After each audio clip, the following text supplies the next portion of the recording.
Budget 2023 में बहुत important change हुआ है। किसके लिए?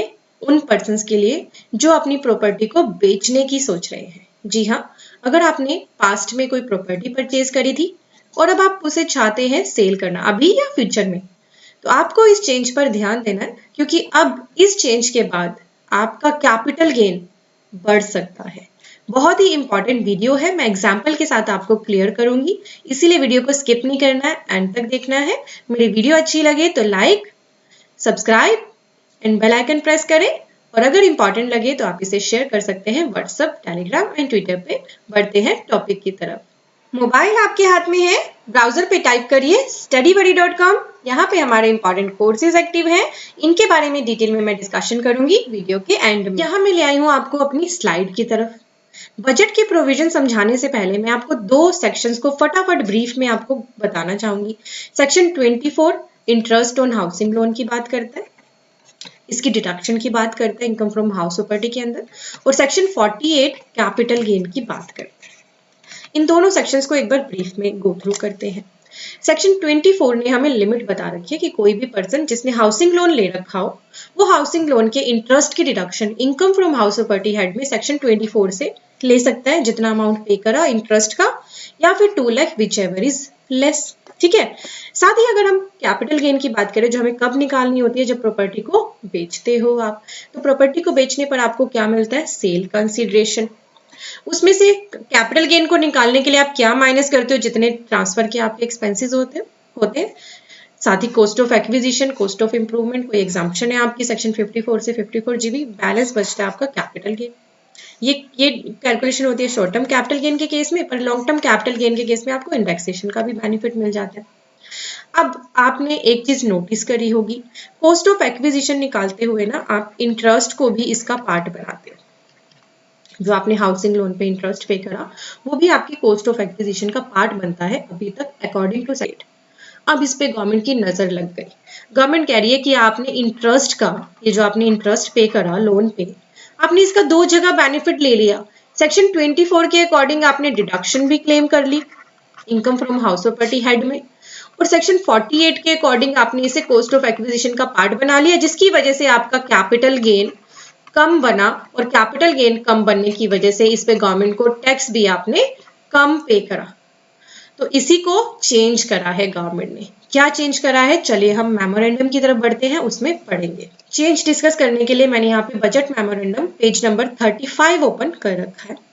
इसका ये सब्जेक्ट लाइन है, prevention of double deduction claim on interest on borrowed capital for acquiring, renewing और रिकंस्ट्रक्टिंग अ प्रॉपर्टी। तो अभी तक एग्जिस्टिंग प्रोविजंस में क्या होता है? सेक्शन 24 में मैंने आपको बता दिया, आप डिडक्शन क्लेम करते हो। सेक्शन 48 में आप क्या करते हो? कॉस्ट ऑफ एक्विजिशन का पार्ट बना लेते हो इंटरेस्ट को। तो ये ऑब्जर्व किया गवर्नमेंट ने that some assessees have been claiming double deduction of interest paid on borrowed capital for acquiring, renewing और reconstructing the property.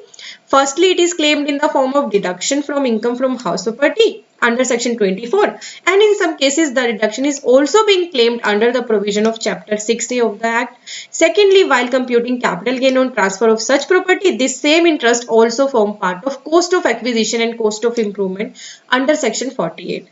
In order to prevent this double deduction, it is proposed to insert a proviso after the clause 2 of section 48. तो section 48 में proviso insert किया जा रहा है, वो क्या है? कह रहा है to provide that cost of acquisition or cost of improvement shall not include the amount of interest claim under section 24 or chapter 6A. Clear हो गया आपको? तो गवर्नमेंट कह रही है कि हम आपको दो जगह इसका बेनिफिट नहीं देंगे। अगर आप अपनी प्रॉपर्टी को बेचने जा रहे हो, ऐसी प्रॉपर्टी को जिसपे हाउसिंग लोन ले रखा था, और उस हाउसिंग लोन का बेनिफिट आप ऑलरेडी सेक्शन 24 में ले चुके हैं, मतलब उसके इंटरेस्ट का, तो वो इंटरेस्ट आपके कॉस्ट ऑफ एक्विजिशन का पार्ट नहीं बनेगी। ठीक है। अब आपने मेमोरेंडम से पढ़ लिया, अब चलिए हम जानते हैं एग्जाम्पल से। तो चलिए अब हम समझेंगे इसे एग्जाम्पल से। मिस्टर राम है, राम ने एक प्रॉपर्टी परचेज करी, हाउसिंग प्रॉपर्टी, जिसकी वैल्यू थी 20 लाख। इस 20 लाख में से 5 लाख रुपीस उन्होंने खुद पे किया और 15 लाख रुपए का उन्होंने लोन ले लिया at the rate 10% of interest.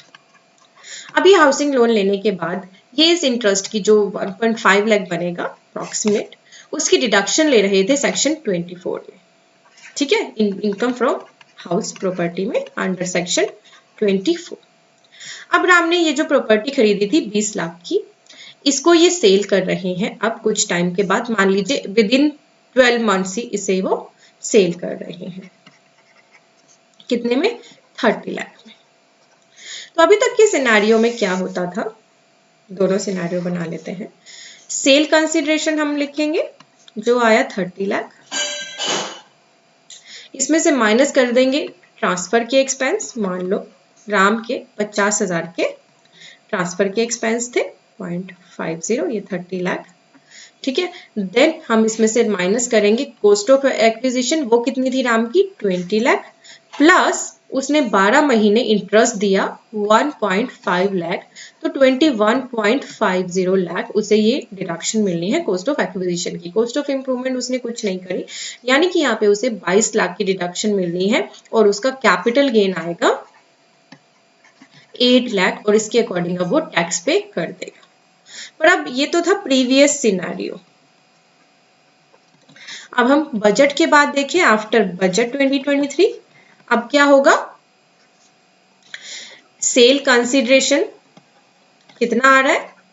30 lakh, पूरा लिखते हैं हम, लेस ट्रांसफर के अमाउंट, उसकी डिडक्शन इसको मिल जाएगी 50,000 की, ये हो गया 29,50,000। Now we have to take deduction of cost of acquisition. अब जो इसकी यहाँ पे कॉस्ट ऑफ एक्विजिशन रहेगी वो सिर्फ 20 लाख रुपीज रहेगी, इंटरेस्ट का बेनिफिट नहीं मिलेगा, तो इसका कैपिटल गेन कितना आ जाएगा इस केस में? 9,50,000। तो देखिए कैसे आपका अब इस प्रोविजन के बाद कैपिटल गेन बढ़ जाएगा। अब आपको गवर्नमेंट को देना होगा ज्यादा टैक्स। कंडीशन ये रहेगी कि या तो हाउसिंग प्रॉपर्टी का जो लोन है उसे अपने आईटीआर में इनकम फ्रॉम हाउस प्रॉपर्टी से दिखा के सेक्शन 24 में डिडक्शन ले लो, वहां नहीं लिया है तो कैपिटल गेन में ले लो, यानी एक ही जगह पे इसका बेनिफिट आप ले पाओगे। तो मैं उम्मीद कर रही हूँ आपने इसे अच्छे से समझ लिया। अगर अच्छे से समझ आया है तो कमेंट में यस लिख दीजिएगा, और अगर कोई क्वेरी है तो वो भी आप कमेंट कर सकते हैं। अब डिस्कस करते हैं हमारे कोर्सेज के बारे में। अभी हमने नया अकाउंटिंग कोर्स लॉन्च करा है आप सभी की रिक्वेस्ट पे, और ये बहुत ही पॉपुलर हो गया ऑलरेडी। इसमें बहुत सारे पर्सन एनरोल कर चुके हैं, ये प्री बुकिंग में है, बहुत सारी वीडियोस इसकी बन चुकी हैं, कुछ प्रोसेस में है, और बहुत ही पॉकेट फ्रेंडली कोर्स हमने आपके लिए लॉन्च करा है। साथ ही हमने TDS and TCS course provide कर रखा है। अगर आप अपनी खुद की कंसल्टेंसी स्टार्ट करना चाहते हैं टीडीएस टीसीएस में, क्योंकि एक अलग ही फील्ड है प्रैक्टिस का, तो वो आप इस कोर्स को लेने के बाद बिल्कुल कर सकते हैं। टीडीएस ऑन प्रॉपर्टी एक अलग ही टॉपिक हो जाता है। बहुत से पर्सन प्रॉपर्टी को सेल या परचेज करते हो कंफ्यूज होते हैं टैक्स में ना, टीडीएस में। तो इस कोर्स का आप बेनिफिट लीजिए, बिल्कुल ही मिनिमम प्राइस पे अवेलेबल है। Then 3B reconciliation with 2B, ये कोर्स आपके लिए अवेलेबल कराए, क्योंकि रिकंसिलेशन जीएसटी में अब इतने इंपॉर्टेंट हो चुके हैं, आप इन्हें मिस नहीं कर सकते। तो लाइव 3B फाइलिंग है with proper 2B versus 2A reconciliation, और बहुत ही मिनिमम कॉस्ट पे अवेलेबल है। सिर्फ रिको सीखना है, 3B फाइलिंग नहीं सीखनी, तो वो कोर्स अलग से अवेलेबल है। एमएसएमई पे गवर्नमेंट का फोकस है कि सभी बिजनेसमैन खुद को एमएसएमई में रजिस्टर करके एमएसएमई के बेनिफिट्स लें। ये कोर्स भी आपके लिए अवेलेबल करा रखा है हमने। देन हमारे कॉम्बो हैं कुछ, और GST income tax ITR TDS के कोर्सेज है। मेगा कॉम्बो में हमारे GST income tax ITR TDS और automation of balance sheet course include है। इस कोर्स में बहुत सारे पर्सन एनरोल कर रहे हैं। Then automation of balance sheet का कोर्स, ये क्या है?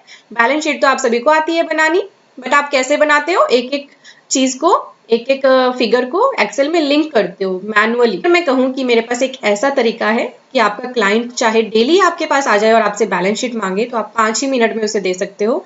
वो यही तरीका है जो इस कोर्स में बताया गया है। बहुत सारे पर्सन ने इसका बेनिफिट लिया है। इवन आप अगर ऑलरेडी जॉब करते हो या अपना खुद का प्रैक्टिस करते हो, कंसल्टेंसी देते हो, तो ये कोर्स ना आपकी कंसल्टेंसी को, आपकी प्रैक्टिस को या आपकी जॉब प्रोफाइल को और भी इम्प्रूव कर देगा, क्योंकि इसमें ऐसे ऐसे फॉर्मूलाज डिस्कस करे गए हैं जो आपको सिर्फ बैलेंस शीट के लिए ही नहीं और भी कई चीजों के लिए काम आएंगे। तो इस कोर्स का ज्यादा से ज्यादा बेनिफिट लीजिए। कुछ और भी कॉम्बो अवेलेबल करा रखे हैं हमने, तो आप यहाँ पे आके चेक कर सकते हैं। कोई भी दिक्कत है तो हमारी टीम के नंबर दिए हैं, ईमेल आईडी दी है, इनके साथ आप बात कर सकते हैं। Thank you for watching. Bye bye.